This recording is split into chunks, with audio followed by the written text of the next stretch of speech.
Appearance on Dion's Daily Dose does not imply endorsement from or by any candidate or guest. The views, thoughts, and opinions expressed by Dion Bergeron or Dion's Daily Dose are his own and do not represent the views, thoughts, and opinions of any guest. Material and information presented is for general information purposes only. The Dion's Daily Dose name in all forms and abbreviations are the property of its owners, and its use does not imply endorsement of or opposition to any specific organization, product, or service. If you'd like to support the show, please visit our Patreon at patreon.com/Dion's Daily Dose. And we are live. Welcome, ladies and gentlemen, to another episode of Dion's Daily Dose. Today is Saturday, June 27th, and it is a special day. Yes, I know. My wife felt the necessity to remind me about birthdays, which I know and I will get to later, but it's irrelevant for the purposes of this. So, I am officially a candidate for Indiana State Legislature District 9. The area includes Michigan City and goes into Porter County a little bit to the Chesterton. I am the Republican candidate for this. Look, it's in November, right? I'm really excited about this because a lot can be done on the state level to fix some of the serious issues that are out there, because let's face it, there are serious problems out there. One of many. I'm going to be joined by a special guest, Shannon McNeish, to talk about his personal experience with one of them, one of the issues. Look, we can have a huge list of things that need to be fixed, but I'm going to tell you my personal investment, as it were, the things that are really, really important. First of all, red flag laws, right? I think that there's more work that needs to be done there. I'm not going to give you a full breakdown, but there are people that have been negatively affected by these laws. They are now in fighting for their freedom, for their lives, for their stuff. And the way I've talked about this before, right? And it comes down to, if you are guilty before a trial, that's a problem. It flies in the face of our Constitution. There are ways to address this, and we'll get into that when we start talking about the issues themselves individually. I'll be doing videos on this and seeing if we can get to the root and to fix some of the problems that exist. One other thing that I would like to see is a registry, right?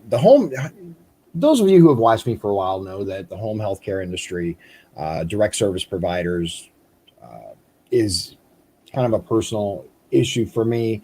My wife is in the industry.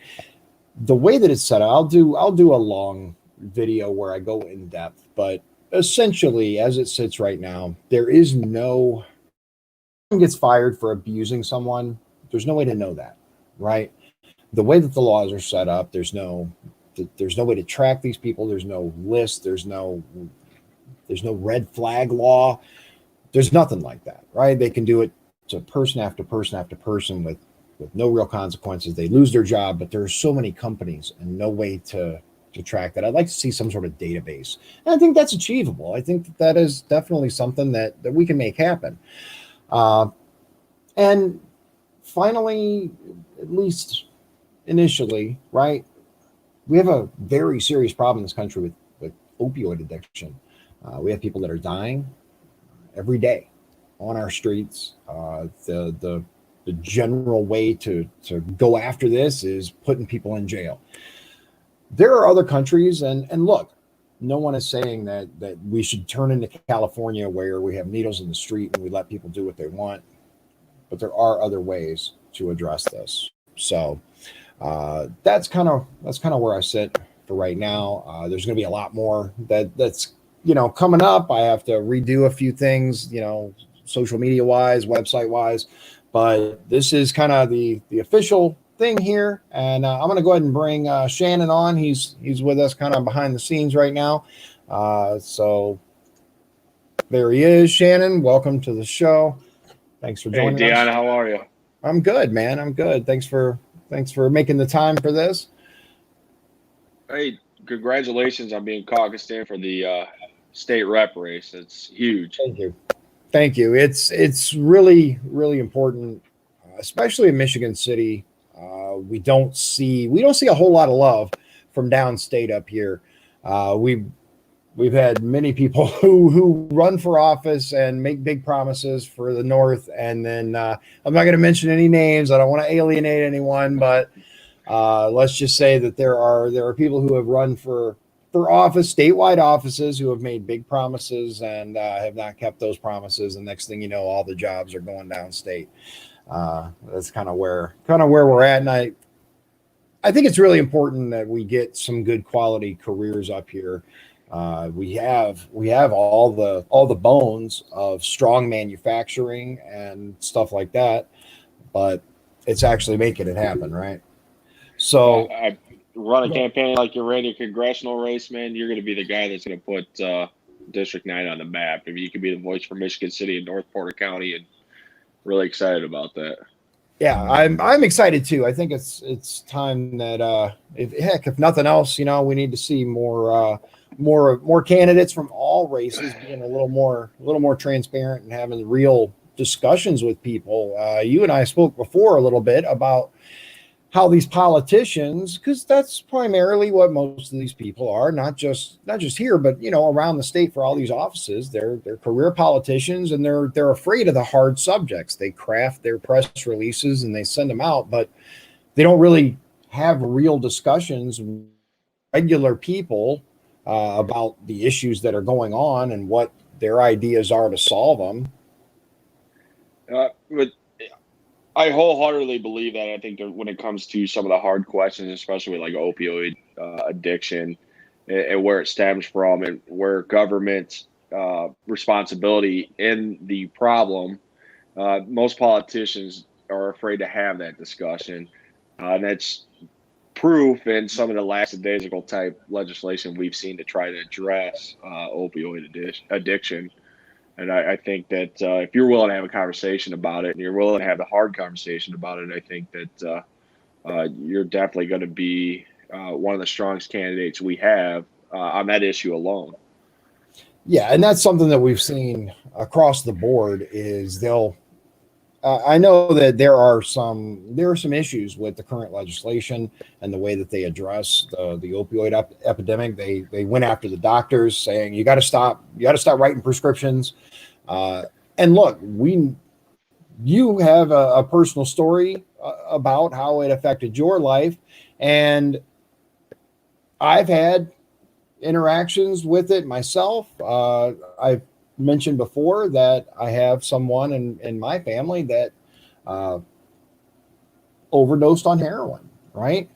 And how can we legislate that? How can we fix that? The state legislators, the ones that go down there and craft the laws, many of them have no understanding of where the source is, what it comes from. And we've seen doctors for years that prescribed opioids without addressing the underlying conditions that cause this, and then all of a sudden cut people off. And what are they supposed to do? Because pain is a very, very powerful motivator, just like fear we see right now. Yeah, if I could, I'll tell you about my personal story here, and it took me a long time uh, to accept this. I never really used to talk about it until it's too late. Uh, so January 31st this year, my sister Melanie had passed away, and she was 32 years old. The number one underlying cause of her death uh, was opioid addiction. It's where it started, and it's unfortunately the end of the story. What we dealt with very early on. when Melanie first got addicted to opioids, um, prescription or otherwise. What had happened is when there's an underlying cause or an underlying condition, and we're talking about 10, 15 years ago, and the doctors or lack of legislation, I guess you could say, on the government's part, allowed doctors to prescribe opioids as a treatment instead of treating the underlying cause or condition. At some point down the road, some kind of moral ambiguity or reprehensive status within the government took hold, and the government had passed legislation, Indiana and many other states, as far as up to the federal government, where doctors were becoming held liable, and sometimes rightfully so, for treating patients with opioids instead of attempting to or successfully treating the underlying cause and conditions. So what happened with my sister's story is once the prescription medication is no longer available, because the government is now effectively making it illegal for a doctor to prescribe it, or the inability for a person like her to get that type of medication, you turn to the street. Yeah. When you turn to the street on an opioid, you usually turn into a heroin. The problem with the heroin, and excuse me, because it took me a long time to admit this was even a problem. The problem with the heroin is it being an illegal narcotic. Like my sister, you end up in the legal system when you're caught with that type of drug, and she ended up in a constant spin cycle of the justice system. One of the issues that I didn't understand until it was too late was why did we not have a step between addiction and society saying, you know, we're going to put these people away. When she was first arrested and incarcerated over addiction, it started out that simple. It was addiction. As the government got more and more strict on the ability to these doctors to prescribe these types of medication, naturally she ended up in the constant recidivism, and it turned into more than just a petty addiction. It turned into theft or whatever it was to support the addiction. And again, it stems down to underlying treatment, the ability to do an underlying treatment for a patient, versus medicating.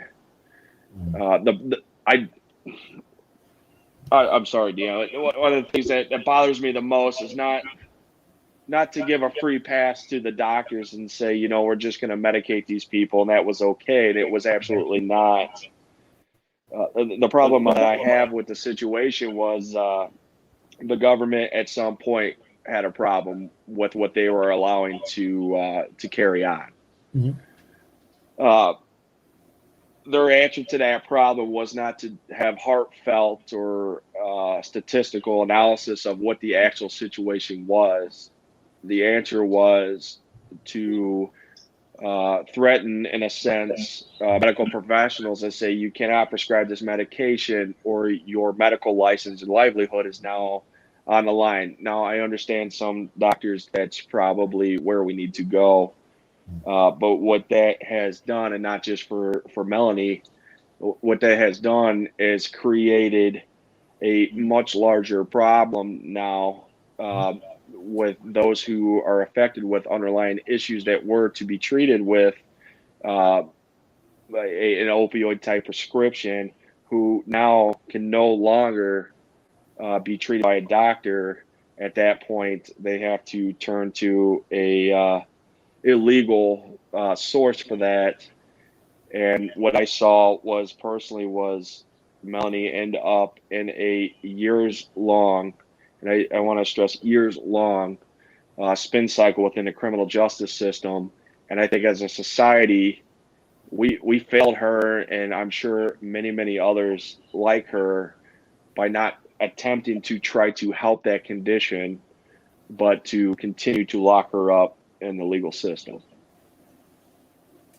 Yeah, we've seen this on many levels all throughout the criminal justice system, and I think a lot of people, more people than most people think, have some connection. They know someone, a family member, a friend, family of a friend, and we see all across the country, the opioid epidemic has spread like wildfire, and it has affected communities, big and small, rich and poor.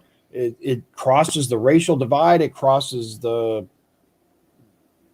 that imaginary line between lower, middle, and upper class. There's no one that's immune to it, but we don't seem to have an effective means of addressing it. Locking people up, throwing away the key, then they get out, and what has really been solved? I mean, we've you and I both have worked at a prison, and we've seen the people that it's the same people, coming in, they get out, they come back, they get out, they come back. What is really changing in their lives? Nothing. If we could find a way to address the underlying cause, again, not just, give medication or punish the behavior, but to actually address what causes it, and whether it's treatment facilities, whether it's even some degree, like I know in some county facilities, they'll have like mandated treatment with substance abuse professionals and stuff like that. But it's still a correctional environment. It's still a punishment. So I think that there's definitely a conversation to be had about how we can keep people from losing loved ones, can't break out of that cycle. If I could, I mean, and I'm sorry, Dion, but you being any sense of a politician, future politician, or somebody who has strong beliefs to actively become a politician, having this conversation is completely different than what we've seen normally. Uh, I've said it before. Most of the phone calls I took from my sister were usually asking for money, and I knew deep down where that money was going to go, or some kind of drama at this point. And again, this has only been a few months, but I'd take a phone call like that today. And what do I think the solution is? I have no idea, Dion, but I know that the answer is not locking these people up repeatedly. If there was a first step or a second step, or 10 steps between somebody becoming addicted to a substance and then the criminal justice system being involved, I think it's worthwhile if we save one life doing it. And I wholeheartedly believe if there was some kind of meaningful interdiction outside of the criminal justice system, I'd still be able to take a phone call like that from my sister today, or even a better phone call. Yeah, I agree. I agree with you there. We have to be willing to have the hard conversations, and it is hard. Obviously for you it's very difficult.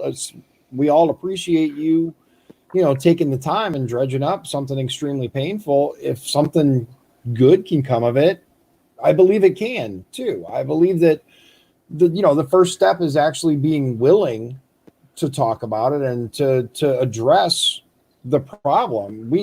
Nobody wants crime-ridden streets. Nobody wants,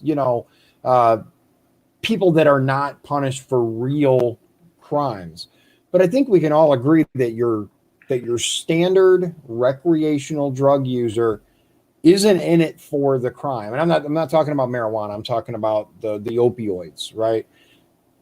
The entire reason for it, mostly, not all, but mostly, is pain relief, right? because of usually getting addicted to pain medications due to an injury. That's the stats say that. I don't have them in front of me, but from what I've read,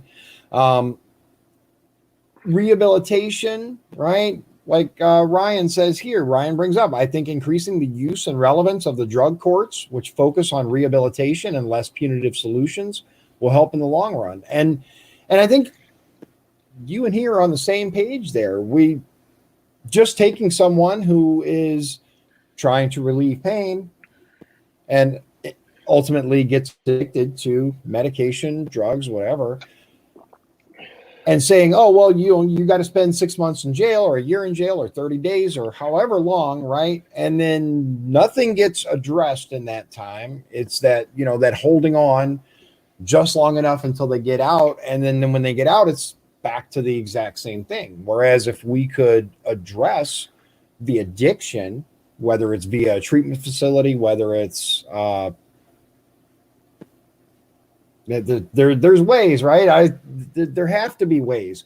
We've seen in other countries. We looked at the show that I did on Portugal. They decriminalized it to a degree, but that wasn't the focus. Just decriminalizing it, like in LA or the West Coast, you just end up with a bunch of recreational drug users with needles everywhere. They focus on the rehabilitation aspect. They send them to treatment facilities instead. And I think that's kind of where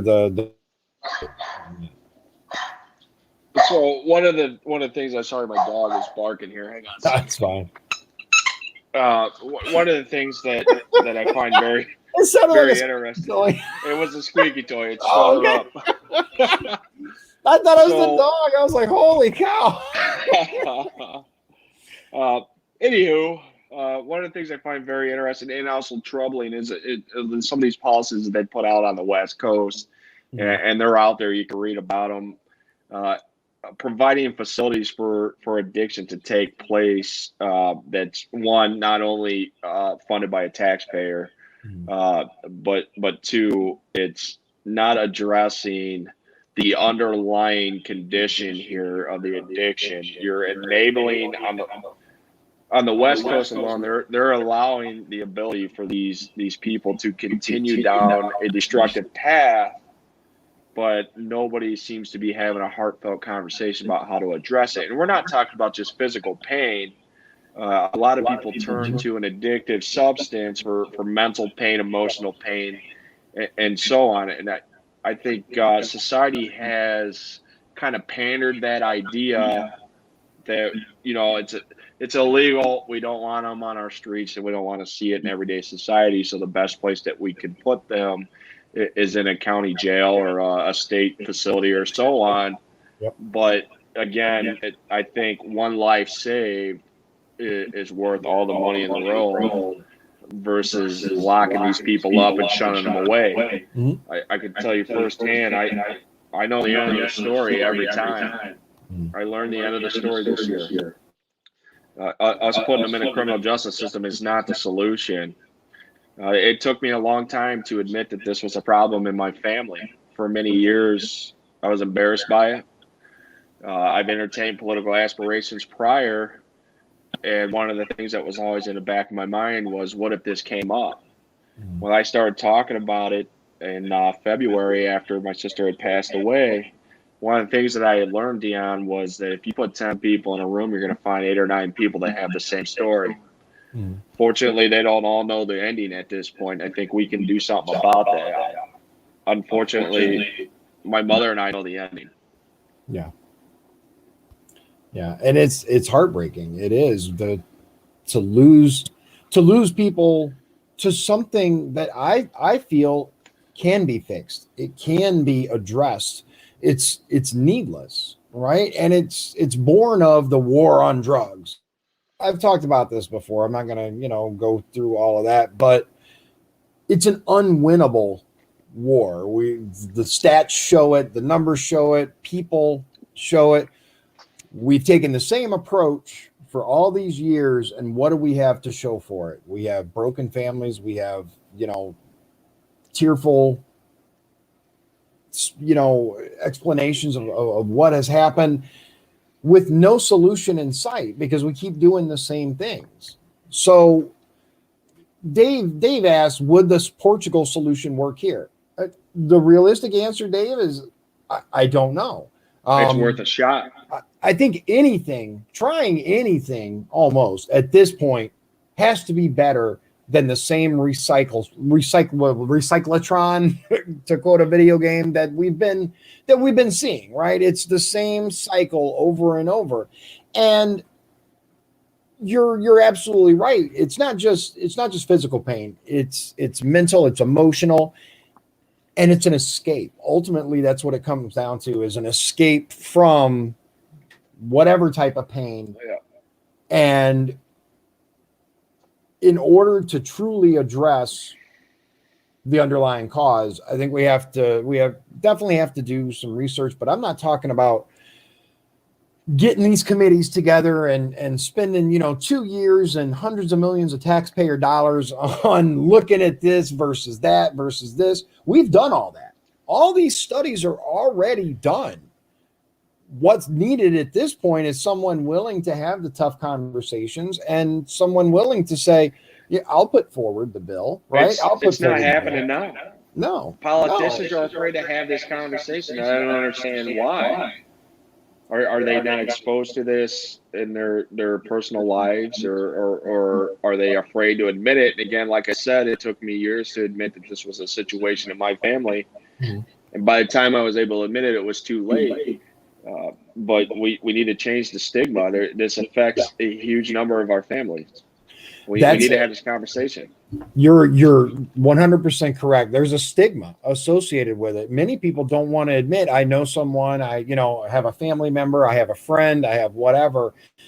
Because just like with mental health, because that's what it comes down to. It's a mental health issue. But anytime you talk about mental health, there's this stigma associated with it. PTSD in the armed services to come forward because they'll be viewed as less of a man or less of a warrior for women. It's a huge there. I think he dropped. Hopefully he'll be back. It is a huge problem. It's a huge problem because we have people that aren't willing to. There he is. That aren't willing. No, it's okay. That we have people that aren't willing to share their story like you. And it is embarrassing. I'll admit that. But I mean, it's less embarrassing now than it was a couple years ago. And I wish it was at this point a few years ago. Yeah. And it's because we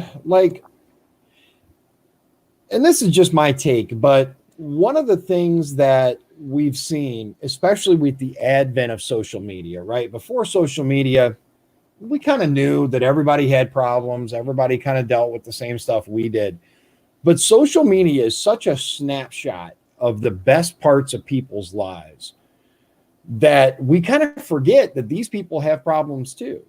Yep. We see these, the not just the shots of the food, right?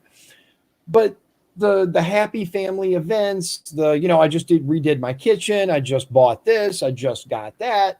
And that's what people share. People don't share the sad moments. They don't share the unhappy times. So there has to be a better solution than what we're applying now. Yeah, I mean, it's true. I mean, you'll see everybody show or they'll post about their new Prada glasses, but they'll never show you the flat tire in the driveway. Right. And I think politically, we've enabled that. Society has enabled that. You're probably taking on a huge piece of the pie trying to change society when it comes to something like that. But hopefully after tonight, if somebody has a similar story, they're willing to talk about it as well, because until we're willing to admit that this is an issue, it's never going to get corrected.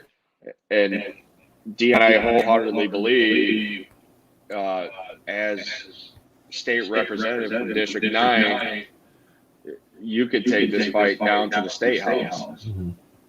I think if you're willing to have this conversation with me tonight, you're willing to have this conversation down in Indianapolis. Oh, absolutely. Absolutely. And just like with most things, like you mentioned, you go into a room and once you begin the conversation, you discover that there are so many people that can relate to most things, but especially something like this. They think it, but not everyone, but a lot of people are afraid to have that conversation. They're afraid to sit down. Politicians, because how could it hurt me politically, right? Yeah. And I think people are kind of tired of that too.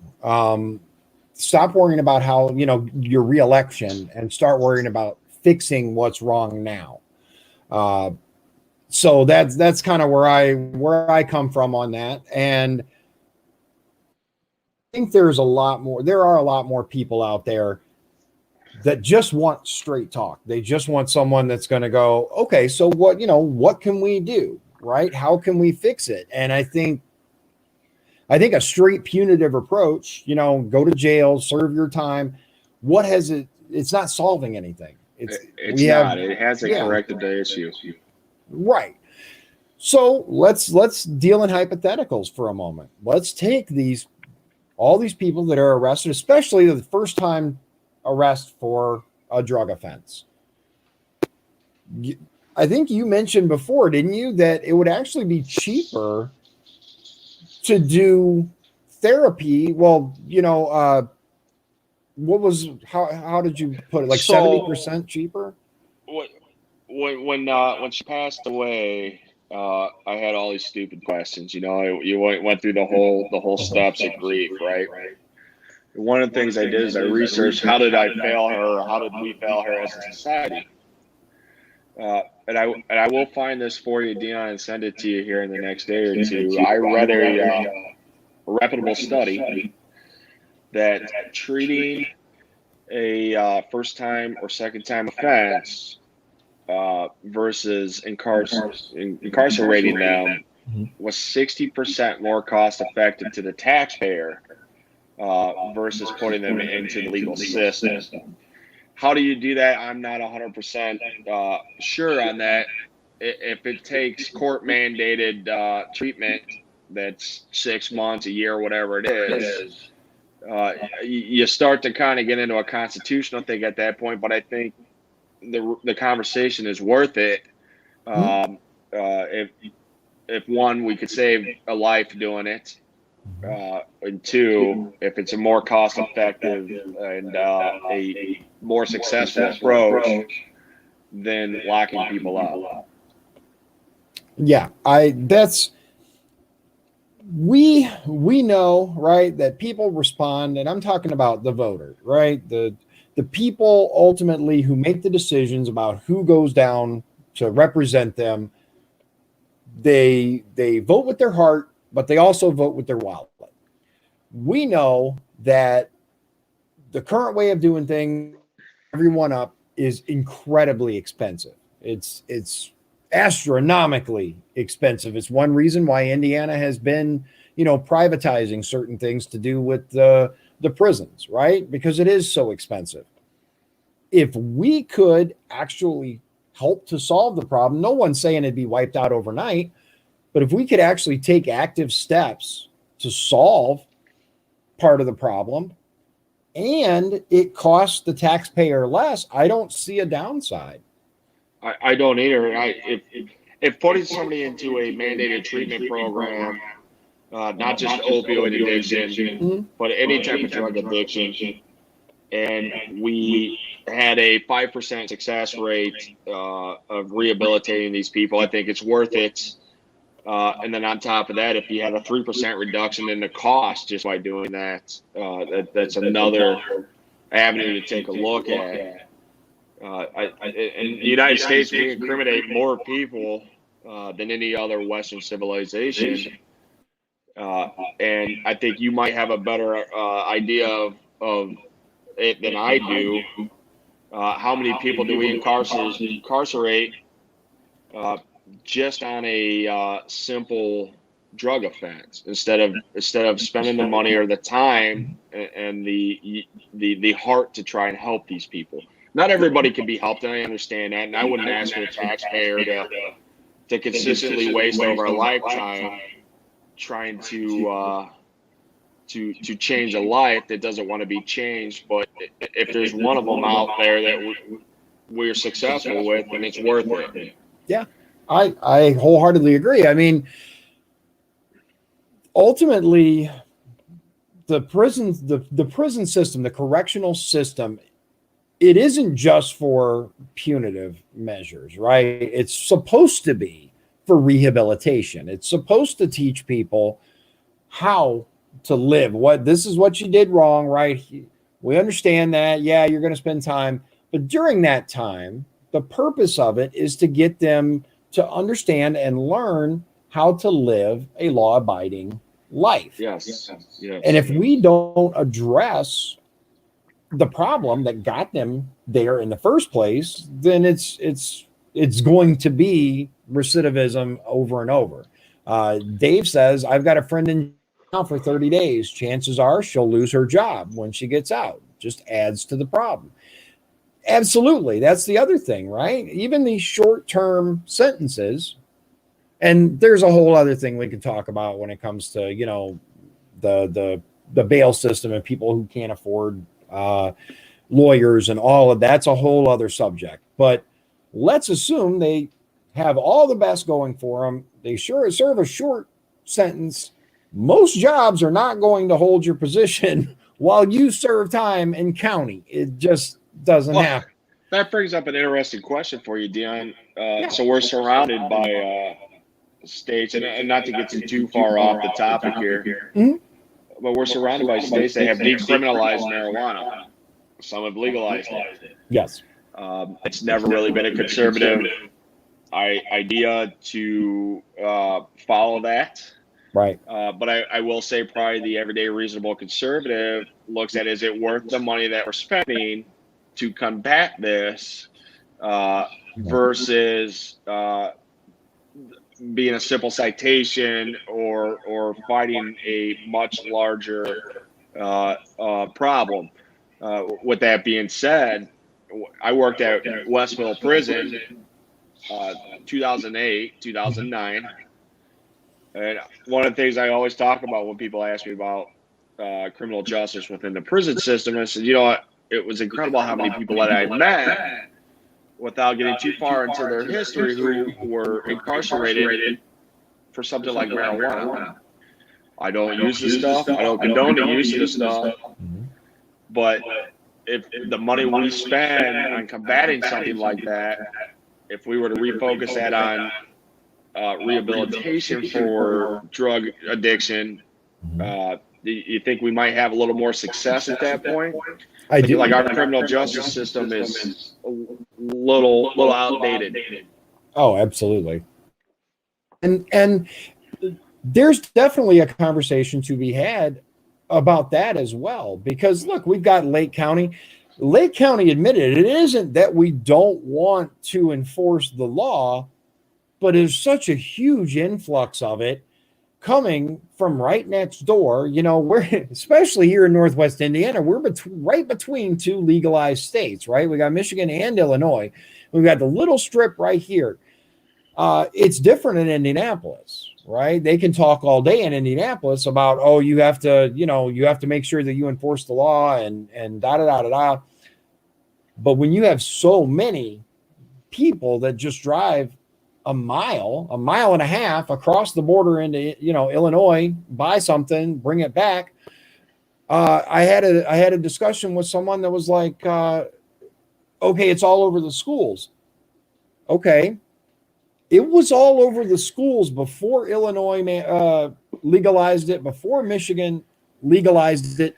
When I was 15 years old, I could have gotten it quite easily. I've heard that before, Dion, and it always kind of makes me laugh. And again, I want to stress that I don't condone the use of stuff, but it's illegal in Indiana. Yeah, alcohol's all over the schools, and guess what? Right.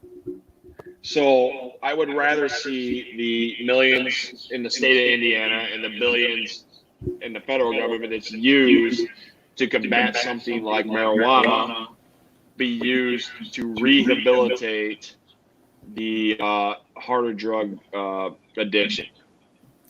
Absolutely. I agree with you.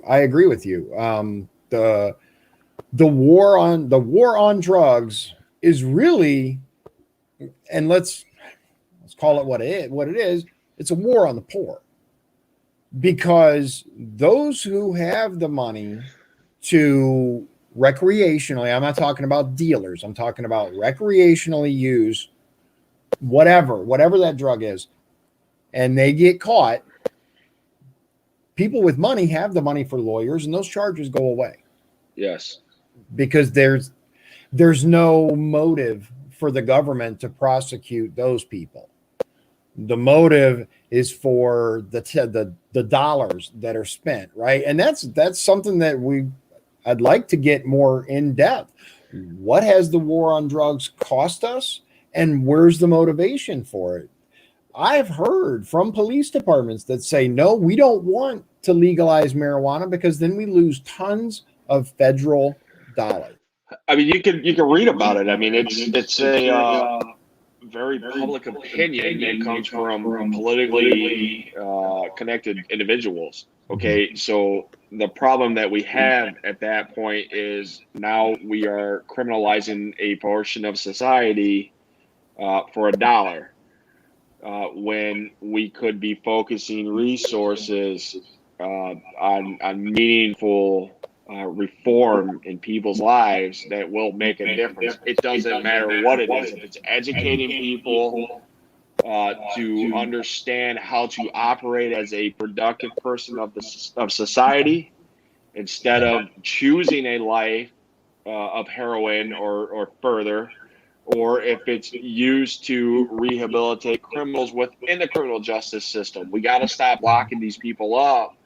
And we need to start having a conversation about how we can help people as a society. Yes, I agree. And I found, right, and I had, especially in my, my late teens, early 20s, you go through that cynical phase where it's like, oh, most people suck. But I truly believe that most people are good, right? They are. They are.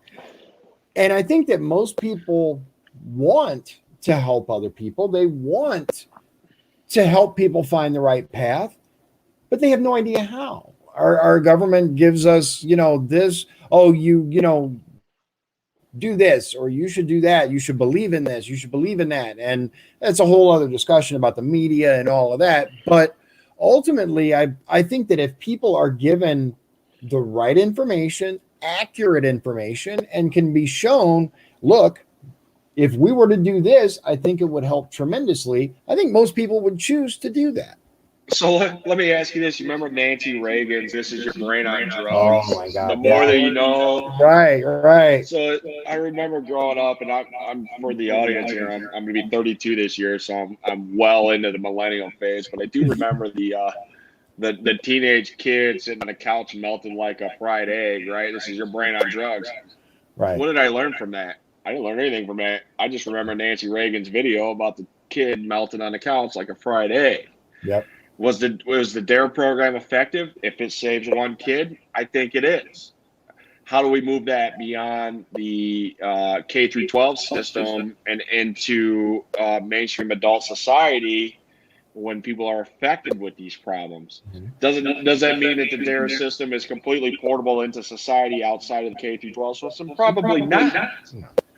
But is there a variant or an idea that can be adapted to do this? I think it's probably a hell of a lot more effective than "This is your brain on drugs." Right. Just say no. Right. Yes. Yeah. Just say no. Okay. Just say no. And then the commercial was, the little frying pan with "This is your brain." Yes. This is your brain on drugs. Any questions? Yes. Lots of them, actually. And that's what it comes down to, is ineffective education on the actual subject. And as such, we ended up with many kids, at least, from my perspective, that tried it because they have no idea what it was. And in some cases, it led to a lifetime of addiction. It led to a lifetime of, heartbreak. I found, through my personal interaction, that actually sitting down with kids and teenagers and explaining, look, here's the breakdown, here's what it's going to do. This is, sure, it's going to make you feel good, but let's look at the long-term effects of that. Let's look at what's going to happen. And for my teenager, right? He just turned 18, so he's legally an adult. He can go do what he wants technically. But me telling him, okay, your brain isn't done growing, right? By utilizing any of these substances, it's going to affect your brain, and it's going to have. That's the thing, right? At the time, they don't care. But if you go, look, you might end up in jail, that he cares about, right? It's a different perspective as you get older, too. At 17 or 18, I was in a different situation because I got in the military at 17, so I was able to remove myself from a lot of the underlying issues that affected my sister's drug abuse. But at 17 or 18, if you said, hey, if you smoke this cigarette, you drink this beer, or you smoke this joint, you're not going to be as smart as you would think you'd want to be at 30. Now at 32, I'm like, that makes a lot of sense. Right. Right. But at the time, it doesn't matter. Which is why I think it's really critical that we involve younger people, not just in this particular problem, but all problems. We can think we know how to talk to the youth all day long, but we don't. We do not. It's a whole other society. As a youth, Dion. Right, exactly. They couldn't tell us how it was when we were kids. I mean, the Republican Party's been real bad about that. As long as I've been involved, being able to reach out to the youth, and I think we got to get rid of the old school mentality there. Yeah, and we got to make a change on that. Well, most of the people that I've talked to that are involved with the party, at least fairly locally, are kind of anathema to social media and other things that many of the youth know very, very well. I gotta get my son to help me with Facebook sometimes. I'm like, how do you? I know there's a way. Come on. That's how they communicate. Snapchat, Facebook, Instagram. There's and more are created every day and come into play every day. But just like us not completely understanding social media, oftentimes we also don't understand what matters to these people that are the next generation of voters. Like my Ryan, right, oldest son, he's very conservative because it's that pushback against, you're not going to tell me what to do. You're not going to tell me whether I have to wear a mask or not, or, any of those things. And which is awesome, by the way.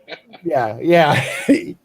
Welcome to the conservative party. Right. But there are many of his friends that share that because they saw their parents during, the economic crash and saw those people struggling. And there are ways, I guess it comes down to, we share values, but we're not communicating that properly. I think we share a value system with the youth, but we don't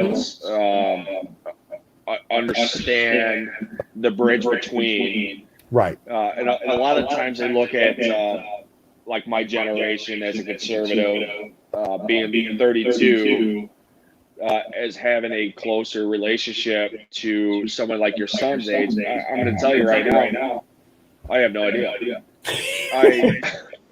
I don't think you had an idea when I was your son's age, to be honest with you. But when I hear some of the old school conservatives say, let's reach out to the young Republican or reach out to the young generation, I always look at them with the same question. How do we do that? You couldn't do it for my generation. And if you continue to think the way you're thinking now, we're not going to do it for this generation. Right. So having a politician who's willing to reach out and have conversation and moreover listen, Mm-hmm. I think you can do a lot of good with this issue. I mean, the other side of the table tends to run the gauntlet here with the school systems. Mm-hmm. I think you'll find most people agree on the conservative side that the school systems, I don't want to say indoctrinate, but they tend to teach a very liberal value. Yeah. And it's at our point at the 18, 19-year-old level to try to show our side. Why are we missing so much time prior to that? Right. And how do we fix that? And I don't know. Right. I'm with you. And that's why I feel it's absolutely critical for us to get some more young people involved. Not just, in many cases I see it as like, a token attempt, right? Oh, here's our token young person. That's not what I want to see, and it's not what I want to do. One of the things that Orion and his friends, when I've talked to them, feel when it comes to the politics in general is, people will ask us our opinion, but they don't really care. You can tell on their face that their eyes kind of glaze over, they hear us, and then they move on. I want to talk to people and show them that there are us who do care. I know you're one of them. I'm one of them. They have a different set of problems than we did at their age. The worst that, at least me, I'm 46, the worst problem that I had to worry about in school at that time was, people talking about me, and then when I go to school, hearing about it then. They never get away from it now. With social media, it's there 24/7, right? I can't relate to that. I don't understand that. So it's important to have that dialogue with younger people that do understand that and kind of can get together and maybe come up with ways to address it. I don't want to say fix it, because I think the number one way to address that would be to start listening. The left side of the table has historically acted like they're better at listening to the youth than we have, and I think we haven't completely missed a bus on that issue. I think if we start now, we can make a change here. But I personally would think, as a politician, Dion, I think if you end up down at the State House, or when you end up down at the State House as our District 9 state representative, in case anybody missed that, right? And when you end up down at the State House, I think, and I truly believe that you would effectively be able to convene some type of youth outreach. I think that'll start with your campaign. I believe truly that you're going to start it today. But again, I mean, the left side of the table has historically been, I don't want to say better at it than us, they've just been more effective at it than us. Right. Churchill said it best, Dion. He said, if you're not a liberal in your 20s, you don't have a heart. If you're not conservative in your 40s, you don't have a brain. Well, we can change that statement. We can flip it. Oh, yeah. Yeah, I agree. And it does. It comes down to fake it till you make it from the left, because they do. Well, they act like they're listening. They act like they care, but it's really just, propping up. And so they because let's face it, they can't actually address the youth's problems. They create new problems to address, and don't get me wrong, there are definitely issues with disparity along racial lines, across economic lines in this country, and there are ways that we can address that, but the level of it has been greatly exaggerated by those on the left. If I could point out just a couple things that I've noticed in our conversation tonight. You running for a position with the State House, Most of the time when you meet these types of people, they're talking about how you could save me $100 million a year as a taxpayer, which is always BS, right? Or Right. how you're going to change my life. You want to pander to how society is going to be better for me. Yeah. In the last 55 minutes, you and I have sat down and had a conversation about addiction. Mhm. We've had a conversation about reaching the youth. Mhm. I think you keep straight on those types of issues, and you come up with meaningful policy or meaningful ideas of how you can address those. I think Dion, you'd be one hell of a District 9 state representative.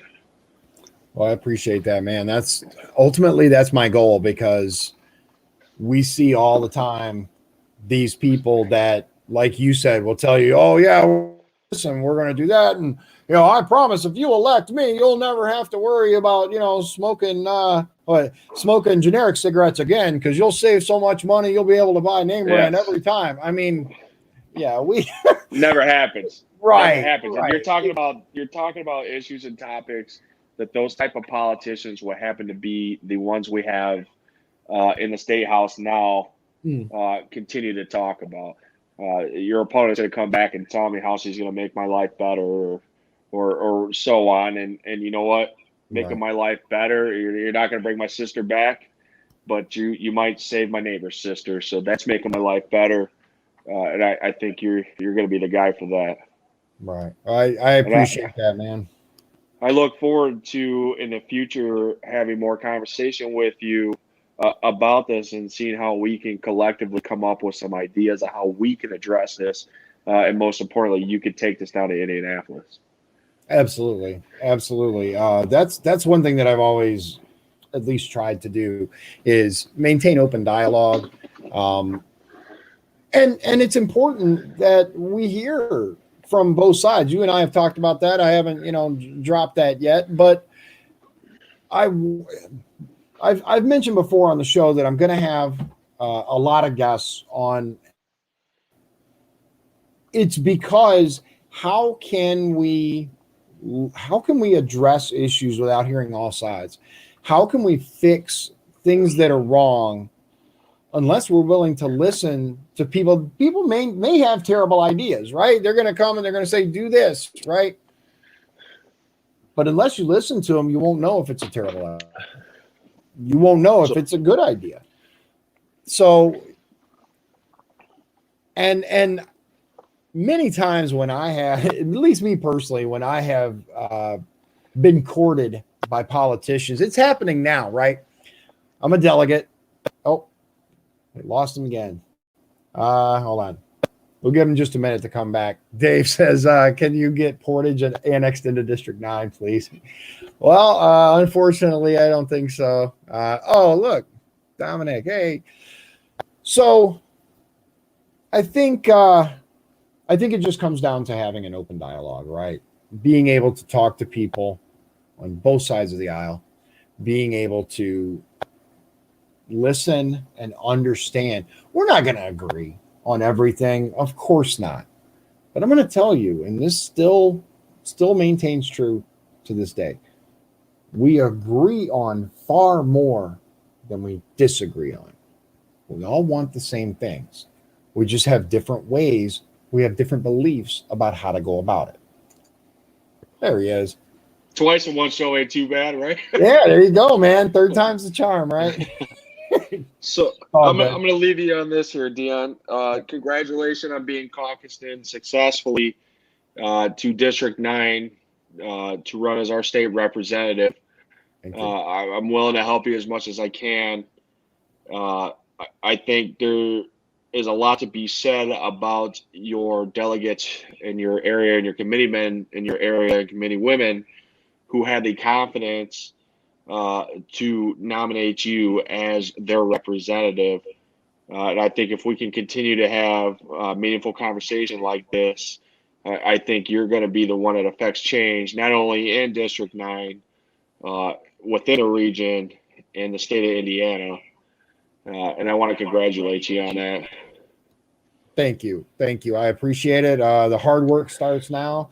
And we'll do everything we can, obviously, to make sure we get to the state house. But here's the way I look at it, man. Yes, I want to win. I plan to win. But if in the meantime I can open up some dialogue, I can change some minds and, open some eyes and get people talking, then I'm okay. You can do it. Too. You keep having a conversation like you allowed me to have with you tonight. I think you could do it. You're the first person I've been able to tell this story to that seems to have a meaningful, open mind about it. So I think you're the guy. We're going to do this. All right. I appreciate it, man. Thank you again for taking time out of your night to hang out with us. And most importantly, thank you for telling your story. I know it's hard.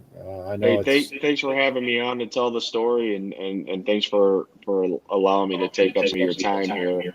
So maybe when you're ready to talk about some different issues, I can come back on with you. Absolutely. So there's a lot to cover. I think we're going to have a lot more meaningful dialogue for everybody to check out too. And again, thank you, man. I appreciate it. Best of luck.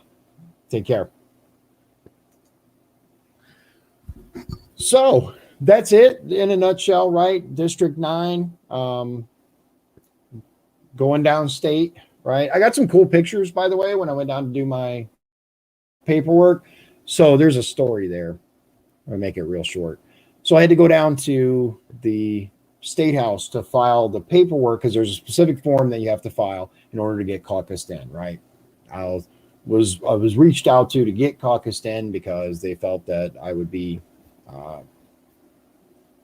I'd stand a strong chance of winning. You got to put in the work though, right? I'm willing to do that, but there's a certain form that you have to file with the election board, and you also have to file something with the clerk of the Indiana House of Representatives, right? So I went down and I filed the necessary paperwork, and then come to find out, I also had to file it with the state party, also in Indianapolis. So I went down on Friday to file the paperwork. Last Friday, not this past Friday. I went down to file the paperwork, filed it with the election board and the clerk of the house. Came back. Then I found out that I had to go back down. So I went down Tuesday, filed that, came back. There's other paperwork that I have a sneaking suspicion that I'm going to have to go back to Indy for. Look at it, right? I'm going to have to drive down there anyway once I'm elected. So I might as well get used to it, pick all the great spots to stop, all the great spots to, eat at and all of that. But anyway, I'm really looking forward to launching this in earnest. My website is still in transition from federal to state issues. I've already talked about what's important to me. And I'm absolutely with Shannon in that the opioid epidemic in this country is not going to be solved by locking more people up. We've tried that. We've done that for years and years and years. And it isn't just opioids. It's, the war on drugs. There are people serving life sentences for marijuana. I've talked about that before. Nonviolent, right? I mean, you shoot people, you hurt people. Yeah, okay. I'm talking about nonviolent marijuana charges, serving life in prison. Hasn't the war on drugs claimed enough victims that it's time to look at the rules of engagement, right? Let's look at whose lives are being destroyed. Let's look at ways that I, assuming I get elected as a legislator, what can I do? We have people that are willing to put forth legislation for much less important things. Let's get some people that are willing to have the hard discussions. They're willing to talk to people from all across the political spectrum about how to fix the real issues in this country. And that is a real issue. Absolutely. We have first responders and paramedics and police officers that are issued Narcan. And I've heard people, why are we spending taxpayer money on that? Right? These things save lives. They save lives. And as a conservative, right, I am a fiscal conservative. Well, are my tax dollars being used on that?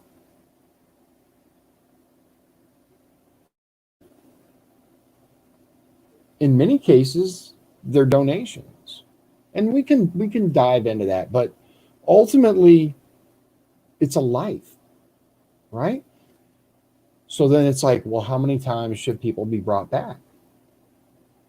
If we're willing to have that conversation, then shouldn't we be willing to have the conversation that says, well, how can we stop this in the first place? How can we make sure that it isn't a revolving door, that these people aren't getting, Narcan, the same people over and over? Because instead of sending them to county jail, instead of sending them to prison, how about if we get treatment for the underlying problem, the addiction? And usually they go hand in hand with other things, but I'll leave you with that for tonight. This is something that isn't going to be solved with one or even a few videos. It's gonna require looking at a lot of data, talking to a lot of people, and it's a conversation that I won't shy away from. I will tell you that I am always willing to have a conversation about things. I'm always willing to hear from both sides. And for those of you that live in District 9, I hope that I can count on your vote in November. If you have any questions about my stance on anything and what my plans are to address the real problems here, don't hesitate to contact me. Any of the people that I've worked with and talked to in the past will tell you that I'm more than happy to have a real, honest discussion with you. So expect a lot of updates, expect a lot of changes on the social media. I'm going to be changing the names around and whatnot. Got to pull the Dion for Congress off the back of my truck, man. I've been holding out on that just because, now the website's still there, right? The DionBergeron.com, that's still there. It's going to be the same website. But, obviously it says Dion for Congress. And I'm going to have to pull that off. I got to get other vinyl first, though. I've been holding out on that just because I think it looks cool. And, it's a big deal. So thank you, everyone, for spending your Saturday evening with me. And for those of you just watching after the fact, I hope I can count on your support. I'm really excited about this. I think there's some real potential to make really positive changes, maybe perhaps even more so than in Washington, D.C. A lot more local. Right? So we'll get into more of those. There's a lot to cover. But until then, God bless you and God bless the USA. If you'd like to support the show, please visit our Patreon at patreon.com/Dion's Daily Dose. This has been Dion's Daily Dose, hosted by Dion Bergeron. Executive producers Sean Holgram and Michael Beebe. Copyright 2020. Dion's Daily Dose, all rights reserved.